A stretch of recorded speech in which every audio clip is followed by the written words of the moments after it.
Radio खांची 90.4 FM पर प्रसारित किए जाने वाले विषय वस्तु का सारा क्रेडिट प्रस्तुतकर्ता को दिया जाता है।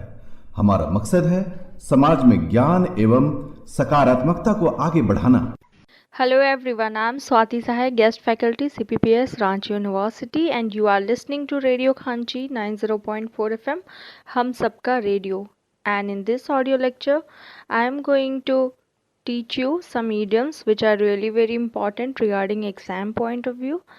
As we have already discussed so many idioms, so let's start. The first one is the ball is in your court. BALL ball is in your court. COURT court. It means it is your decision. Sometimes what happen, कुछ हम लोग कभी कुछ discuss कर रहे होते हैं और दो चार लोग अगर कभी कुछ डिस्कस कर रहे हैं और आप किसी से पूछते हो कि मुझे इस वक्त क्या करना चाहिए, and if somebody says you that it's your decision, it means in that place it's your decision की जगह पे आप यूज़ कर सकते हैं the ball is in your court. The next one is the early bird gets the worm. WORM, worm. The early bird gets the worm. इसका मतलब होता है the first people who arrive will get the best stuff. कई बार हम ऐसा कहते हैं ना, पहले आओ पहले पाओ अच्छी चीज़ें, तो वैसे ही है कि अगर जैसे कोई व्यक्ति अगर पहले आता है तो he will get the best stuff. कई बार जैसे सेल वगैरह लगा होता है ना, कोई मान लो कोई ज्वेलरी का सेल वगैरह लगा हुआ है जिसमें बहुत अच्छे अच्छे कलेक्शंस आए हुए हैं, और जैसे कोई व्यक्ति पहले गया तो वो बहुत सारे उसमें से भी अच्छे ज्वेलरीज को ले करके ख़रीद करके आ गया, और जो रेस्ट बचते हैं वो उतने गुड स्टफ नहीं होते हैं. So we can say and we can use this idioms in this kind of situations, right? Okay, the next one is the elephant in the room. ELEPHANT, the elephant in the room. It means the big issue, the problem people are avoiding. कुछ बड़े बड़े issues, जैसे कुछ ऐसी बातें, कुछ ऐसे issue जिसे नॉर्मली पीपल लोग इग्नोर करते रहते हैं.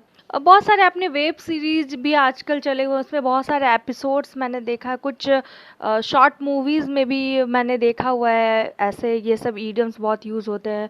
Even the elephant in the room करके टाइटल करके भी बहुत सारे शॉर्ट फिल्म बनाए हुए हैं या एपिसोड्स कह सकते हैं जो रेगुलरली यूट्यूब वगैरह पे आते हैं. तो इस तरह के ईडियम्स बहुत ज़्यादा यूज़ हो रहे हैं. तो the elephant in the room का मतलब होता है द बिग इशू, कोई बहुत बड़ा इशू. लाइक मान लो कि किसी कपल के बीच में फाइट हो गया हो, ठीक है, the problem people are avoiding.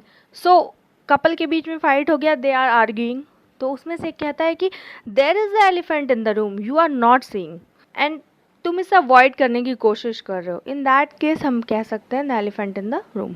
The next one is the whole 9 yards. WHOLE, whole, NINE, 9 yards.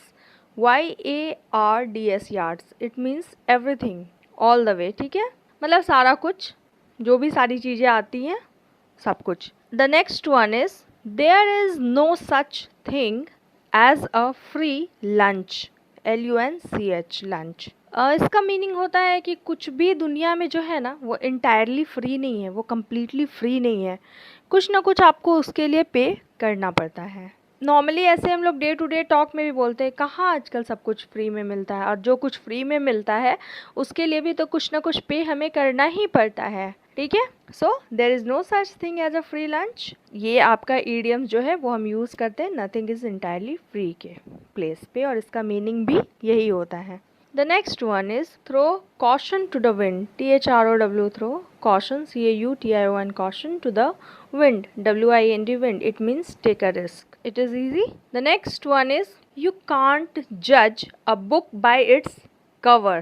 Fine. तो यहाँ पे क्या होता है कि जब हम इस ईडियम का यूज़ करते हैं तो इसका मतलब होता है कि आप एक बुक को देख के कवर को देख करके कंप्लीट बुक को जज नहीं कर सकते हो कि ऊपर में जो कवर है, जो उसके ऊपर लिखा हुआ है, इट मीन्स कि सारा कुछ अंदर वैसा ही कुछ होगा. कई बार ऐसा होता है कि टाइटल बहुत सिली होता है बुक का, लेकिन स्टोरी बहुत अच्छा होता है. तो ऐसा नहीं है कि स्पेशली ये बुक के बारे में कह रहा है, ये किसी पर्सन के बारे में, किसी चीज़ के बारे में.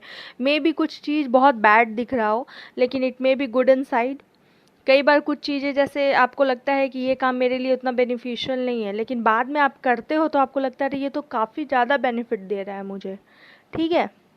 कुछ एक ऐड भी आता है, किसी सर्फ का ऐड आता है टीवी पे, रीन सुप्रीम या समथिंग कुछ, आई डोंट नो, मतलब एग्जैक्टली रिकॉल नहीं कर पा रही हूँ इस वक्त, लेकिन उसमें बोलती है वो लड़की आकर के, सॉरी सर, यू कांट जज a book by its cover. Fine. तो इस तरह के ईडियम्स अगर आप नोटिस करें तो डे टू डे लाइफ में आपके आसपास भी, कभी एड्स में, कभी मूवी में, कभी सीरियल में, कभी एपिसोड में, कभी कॉन्वर्सेशन में आपको सुनने को मिलते हैं। तो आप वहाँ से भी इसे नोटिस कर सकते हो, सीख सकते हो, क्योंकि कुछ भी सीखा हुआ एग्ज़ाम में ज़रूर काम आएगा। The next one is as right as rain, RAIN, rain, बारिश वाली रेन।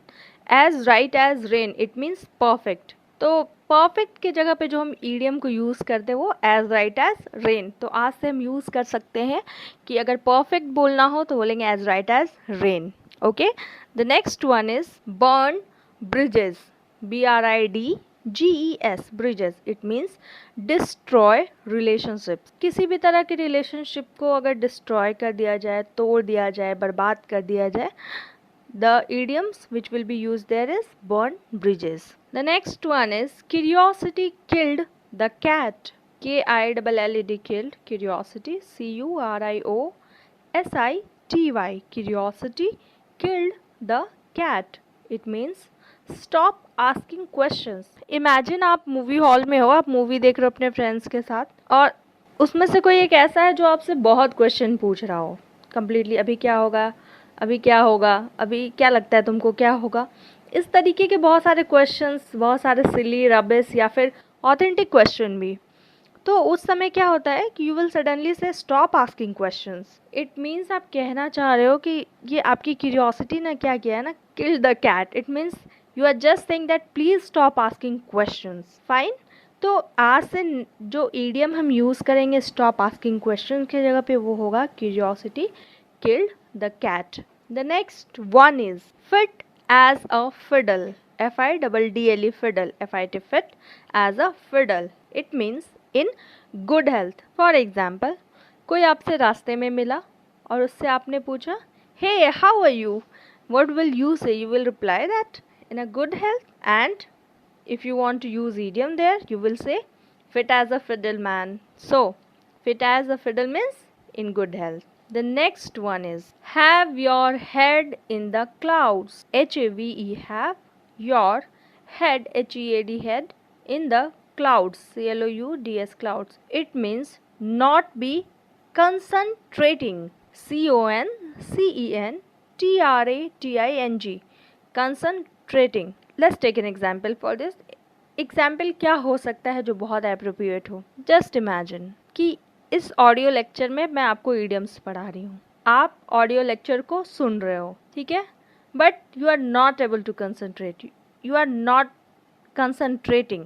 फाइन, आप ऑडियो सुन रहे हो पर आपकी सोच कुछ और चल रही है, आपके माइंड में कुछ और चल रहा है, you are not able to concentrate, it means your head is in the clouds. Fine. The next one is he is of his rocker. He is OFF of his rocker, ROCKER, rocker. It means he is crazy. Sometimes हम लोग किसी ना किसी को ज़रूर कहते हैं अपने लाइफ में, इंटायर लाइफ में, आई डोंट नो कितनी बार कहते हैं, थाउजेंड्स ऑफ टाइम, एक दिन में एक आधा बार तो बोल ही देते हैं that he is crazy, she is crazy. Fine. तो उसके जगह पे जो ईडियम हम लोग यूज़ कर सकते हैं that is he is off his rocker. The next one is like riding a bicycle, RIDING, riding a bicycle, BICYCLE। It means something you never forget how to do. जब हम पहली बार cycle सीखते हैं कभी भूल नहीं पाते कि कैसे चलाना होता है, ठीक है। तो मान लीजिए आपसे किसी ने कभी पूछा कि क्या तुम्हें ये चीज़ आता है, तो आप बोलेंगे कि ये एक ऐसा चीज़ है जो मैंने किया है, जो मैं कभी भूल ही नहीं सकता, भूल ही नहीं सकती कि इसे कैसे किया जाता है। लाइक मैं पूछूं आपसे, आपको चाय बनाना आता है क्या, तो आप बोलेंगे मैम ये तो ऐसी चीज़ है जो कोई भूल ही नहीं सकता एक बार सीखने के बाद। तो इट इज़ लाइक जो ईडियम यहाँ पे यूज होगा, like riding a bicycle. The next one is on cloud 9, CLOUD, cloud NINE 9। इसका मतलब होता है वेरी हैप्पी, बहुत खुश। एग्जाम का रिजल्ट आया, रिजल्ट बहुत अच्छा हुआ, आप क्या कहेंगे? आई एम ऑन क्लाउड 9 टुडे। Fine. The next one is shape up और ship out, SHAPE, shape up, UP up, और SHIP, ship, OUT out. It means work better और लीव। कभी कभी हम लोग कहते हैं ना, अच्छे से करो या फिर छोड़ दो, ठीक है। तो यहाँ पे वही ईडियम भी जो है उसका मीनिंग भी है, ईडियम है शेप अप और ship out.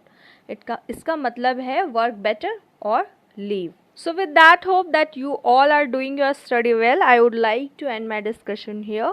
So we will meet soon in the next audio lecture. Till the time we meet next, happy learning.